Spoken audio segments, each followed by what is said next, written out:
mas os 6 ou 7 réus, não sei, o andar de cima, vai ficando claro no dia seguinte, o day after vai deixando claro, é, pela ausência de uma repercussão a favor do Bolsonaro, a não ser nos seus bolsões, né? Você pega todos os editoriais da mídia hoje, registram esse dia de ontem como um dia histórico, por todas as razões que sabemos, né? Mas ao final de tudo, fica o quem é que continua reclamando, protestando, ameaçando? Eduardo Bolsonaro. Então você veja o seguinte, fica cada dia e vai ficar mais claro ainda que esta causa pela qual o Brasil está pagando esse preço hoje é uma causa exclusivamente da família Bolsonaro. Só. Não diz respeito a mais ninguém, o país não está interessado nisso. Não estou falando dos eleitores dele, estou falando que no dia a dia não há interesse nessa família, né? É um clã, e você vê pelo tom do Eduardo Bolsonaro, que cada vez é mais agressivo e indevido. Ele agora diz que mandou dizer para o Moraes que ele vai atrás do Moraes onde ele estiver e da família dele. Quer dizer, isso é linguagem, nós conhecemos, né, Noblar? Isso é linguagem de É, miliciano.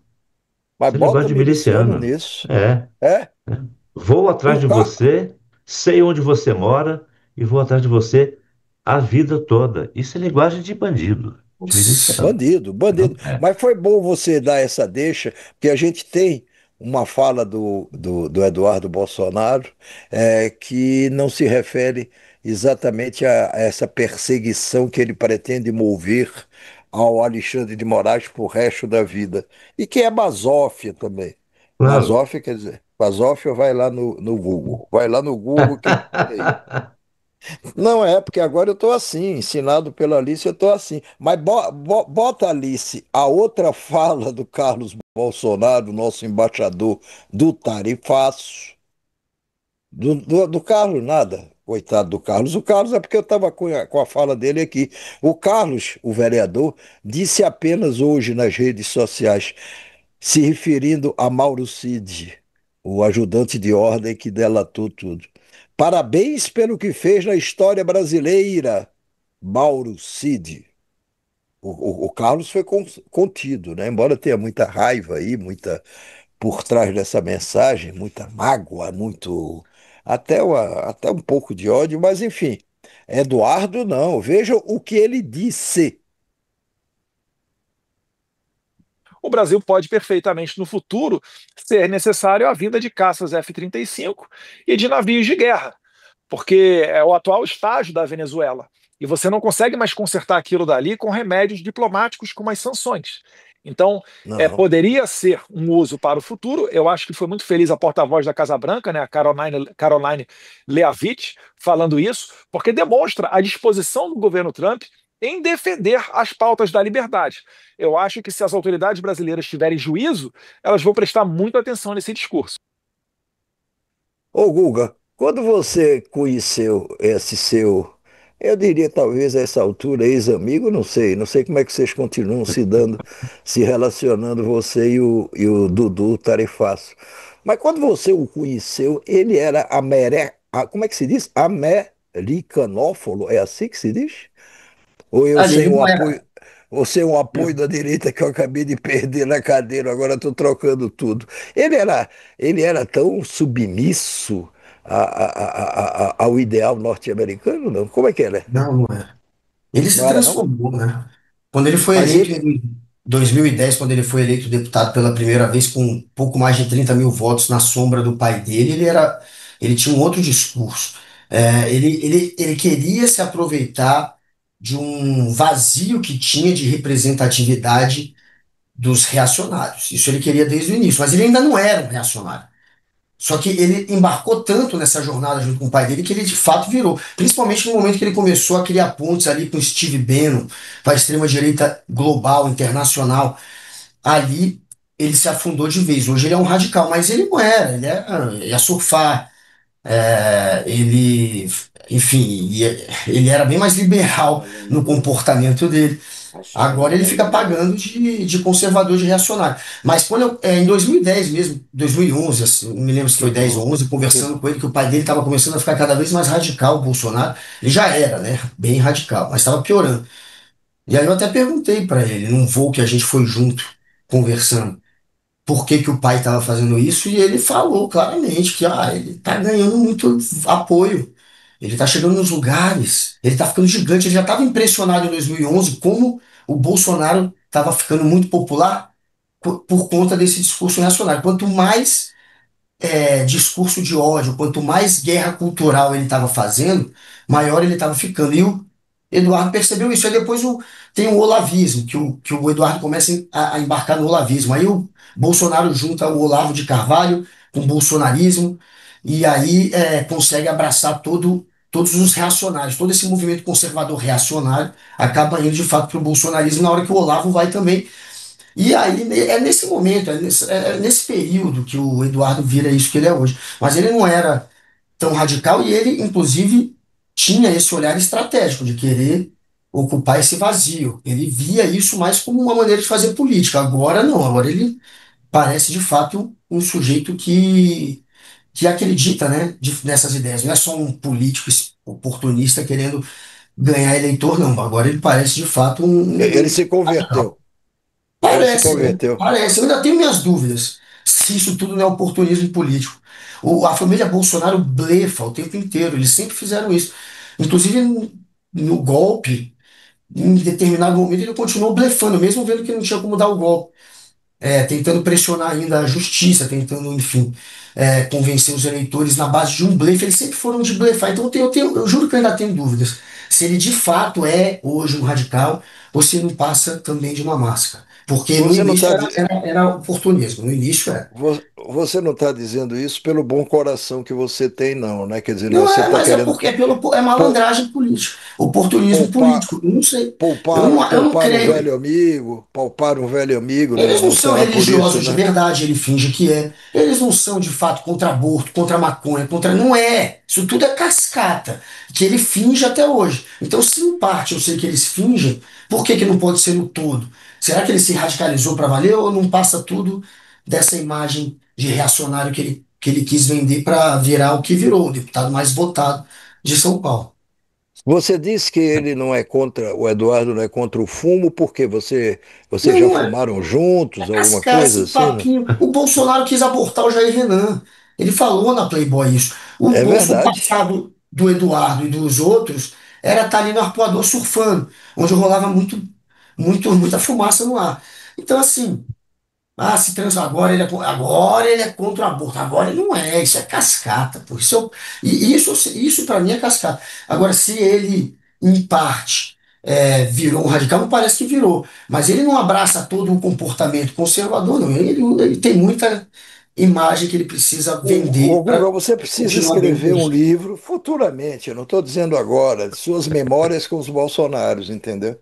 Porque à medida que eu vou interrogando você aos pouquinhos, ao longo dessas conversas, eu vejo que há mais pontos, ou que houve mais pontos de contato, talvez até de atividades em comum, se Ele- você, claro, por Você uma questão de cautela, você não quer revelar. Mas enfim, diga, moço. você sente que ele não está contando tudo, né? Eu sinto, se fosse no interrogatório ali, não é qualquer policial inexperiente diria, esse cara está contando tudo, não. Ele Mas não está entregando tudo, não. O Google tocou num ponto importante, Noblar, que eu ia tocar também em algum momento, que Aham. é essa coisa, por exemplo, né? O Brasil é um país ainda, grande parte da população, inclusive a população é, mais esclarecida, né? Alguns por jogo político, mas eu falo da sociedade mesmo como um todo, que ainda acredita muito, está muito presa a rótulos, né? Rótulos que já estão vencidos há muitos anos, né? Então, por exemplo, você taxar hoje uma pessoa, rotular uma pessoa de comunista, ainda que ela seja a pessoa mais conservadora do mundo, aquilo pega, né? É É, impressionante, né? E pega porque o comunismo é visto por essas pessoas como uma coisa terrível, até aí, tudo bem, visão de cada um, mas esse rótulo é usado geralmente por pessoas que, em nome de Deus, da família, etc., usam esse tipo de coisa para se alcançar os seus objetivos políticos, não é? Embora elas não sejam religiosas, não sejam realmente tementes, como se diz nas religiões, a Deus, né? Que é exatamente, precisamente o caso do Bolsonaro. Deus, pátria e família. O Bolsonaro não cultua nenhuma dessas três coisas, Nunca né? cultuou. Nenhuma. Você vê que Só da na boca para própria. fora. A pátria, nós estamos vendo lá hoje o filho dele vendendo a pátria, traindo a É. pátria, né? Então nunca teve preocupação com a pátria, né? Isso que ele está fazendo lá é um prejuízo econômico para a população brasileira imensa. É de uma disfarçatez absoluta, né? O cara já fala como se ele tivesse um mandato americano. Você vê ele sentado ali, ele parece que ele é um presidente americano. Está falando. Não, os caças vão mandar em algum momento. Se isso aí não se consertar, quer dizer, ele está mandando desse jeito, né? Mas, enfim, contra a pátria dele, contra o país dele, né? Religiosamente falando, Bolsonaro e a família não vai à missa, não. E nem valem uma É, missa. nem vale uma missa, nem vão. Nem vão à Nem missa, vão, entendeu? Quer dizer, estou usando aqui a missa como uma claro. figuração, uma coisa simbólica, quer dizer, para dizer que eles não têm uma rotina voltada para a religião. Isso nunca fez parte da pauta deles. Eles só posam ali ao lado dos evangélicos, e de outros líderes religiosos, porque aquilo faz parte do ritual político, do ritual eleitoral. Mas você não vê uma atitude, uma atividade, algo da família Bolsonaro voltada para essa questão, né? Então, Deus, pátria e família é algo que você vê a família dele como é imensa, é fracionada, fragmentada, brigam entre si, né? Cada um com os seus propósitos, não são exemplo para ninguém. Então, o que me impressiona é que, apesar disso tudo, grande parte do apoio a ele, o apoio que eu possa dizer assim, sincero, de gente do povo, etc., é por acreditar que ele é tudo isso. E que os adversários dele, nesse momento o adversário é o Lula, é o oposto disso, né? Se o Lula é ateu, posso falar por ele, é tão ateu quanto o Bolsonaro. Bolsonaro só usa o discurso que lhe convém para regimentar essas massas, porque a prática dele não está por aí, né? Você vê isso no comportamento de todos eles. Então, isso ainda me impressiona, porque a gente deve buscar, nas palavras da pessoa, aquilo que é dito pelas pessoas, nós vamos conferir na prática delas. O, Se elas realmente o, o, praticam aquilo, ou se elas estão naquele conceito do faço o que eu digo, mas não faço o que eu faço, né? eu acho que religioso ali nessa família, quer dizer, nessa atual família de Bolsonaro, que é a terceira família, todos os casamentos dele foram muito complicados. Ele separou das duas primeiras mulheres. A primeira mulher ele derrotou quando ela quis se candidatar à reeleição como vereadora do Rio. E para isso, Bolsonaro usou o próprio filho, o Carlos, para derrotar a própria mãe. Essa eu não me canso de repetir, porque eu acho uma das histórias mais bizarras. É claro que há coisas piores que maridos fazem às mulheres, mas eu estou dizendo, do ponto de vista assim, político, nessa esfera política, eu acho essa uma das coisas mais bizarras. Você se separa da sua mulher, ela se elege vereadora com o seu apoio, antes de você se separar dela, depois ela resolve se candidatar de novo a reeleição como vereadora, aí você já está separado dela, já se aborreceu com ela durante esse tempo, aí ele diz, não, eu vou derrotá-la. E aí escolhe um filho para derrotar a própria mãe. Esse filho não vai se recuperar desse trauma nunca. E o Carlos Bolsonaro, à época, era um garoto de 16 para 17 anos. Tanto que ele se elegeu vereador com 17 anos, mas não poderia ser empossado com 17 anos, porque a lei não permite. Mas a sorte dele era que a posse era um mês ou 2 meses depois dele completar 18 anos. Aí ele tomou a posse. E aí foi para a sua primeira sessão na Câmara dos Vereadores do Rio, de mãos dadas com o papai, e saudou o papai no seu primeiro discurso. Imagina a cabeça desse rapaz. Juro, eu estou sendo sincero, mesmo sem o apoio da direita, que eu acabei de perder, porque a cadeira quebrou do lado direito. É, esse menino ele não pode ser uma pessoa mentalmente sadia, coitado. E ele já deu sinais de que não é. E o Bolsonaro é o filho com quem Bolsonaro mais se preocupa, porque ele sabe o mal que ele fez ao Carlos com isso. Ele sabe. Por isso que muitas vezes, em determinados momentos de crise, ele telefona para o Carlos, aí o Carlos se irrita, não atende, até aí tudo natural. Filho faz esse tipo de coisa, embora os meus nunca tenham feito, mas isso é outra coisa. Mas aí ele fica, o Bolsonaro agoniadíssimo, porque ele diz, mas esse é o meu filho mais complicado, eu não sei o que será capaz, o que ele será capaz de fazer, se não sei o que, papapá, se acontecer isso ou não acontecer aquilo. Então, ele sabe o mal que ele fez ao filho. E talvez saiba o mal que fez aos outros filhos. Dizer que um dos filhos dele, que está aí, que é o Jair Renan, vereador em Camboriú, né? Tá lá e fecha. Camboriú é uma festa permanente.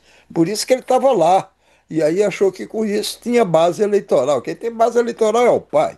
Os filhos não têm base eleitoral. E aí dizer que, olha, esse aí eu quase abortei, eu não queria abortar. Ou se referir à filha que ele tem, uma jovem adolescente, se não me engano, o nome dela é Laura. E se referir, isso aí foi uma escorregada que eu dei. Ele não usou esse termo escorregada, mas ele usou outro muito semelhante. Foi uma mancada, alguma coisa assim. Quer dizer, ele não queria mais uma filha, ele não queria Fraquejada. mais um filho, uma fraquejada. Não, fraquejada foi a filha. Foi a filha que eu estou falando, a Isso, é. filha, Quando ele Laura, teve a filha, coitada. ele falou que Já teve uma imaginou? menina porque Essa fraquejou. menina vai ler, se já não leu, que o pai considera que o fato de ter gerado ela foi uma fraquejada dele. Porque ele não queria menina, ele só queria menino, era isso? Ou porque ele não queria mais Só filho, queria mas menino. teve. Só queria menino. Aí, Guga, tá vendo? Guga tem que escrever um livro de memória. Mas voltando, uma fraquejada. Ah, minha filha, você nasceu de uma fraquejada minha, porque eu só queria menino. Como é que se diz isso a uma filha? Que figura cruel, infame, amoral é esse senhor Jair Messias Bolsonaro? E aí ele disse, aliás, ele hoje foi motivo. Aí até me deu uma certa saudade disso, eu confesso a vocês dois. Saudades do meu tempo de jovem, militante, estudantil, aquela coisa. Isso foi uma pequena manifestação, porque assim como nós não tivemos ainda nenhuma revolta popular, como a direita havia prometido, no caso de Bolsonaro ser condenado, nós também não tivemos ainda nenhum festejo público gigantesco pelo fato de Bolsonaro ser condenado. E é até melhor Como que não não? haja. Brasília. Ontem, Brasília Não, teve não, os carnaval de bares, rua. aonde teve carnaval de rua? No Padim, que vai ter hoje outro evento. Ontem bombou a rua tomada. Não teve Ah, nenhum. é? O Nicolas Ferreira dizia assim: prende o Ah. Bolsonaro, vocês vão ver o que vai acontecer com o Brasil. A gente viu, teve festas, não teve um movimento grande contrário à prisão, teve nada de comoção, teve meia dúzia de gato pingado na frente do condomínio do Eu Bolsonaro. sabia que os bares ontem de noite, até escrevi hoje de Bombou, manhã no blog, os bares bombaram e tudo, teve bombou. Tá festa todo nos mundo bares. Eu estou comemorando. dizendo, mas manifestação de rua, não, é isso que eu Não queria é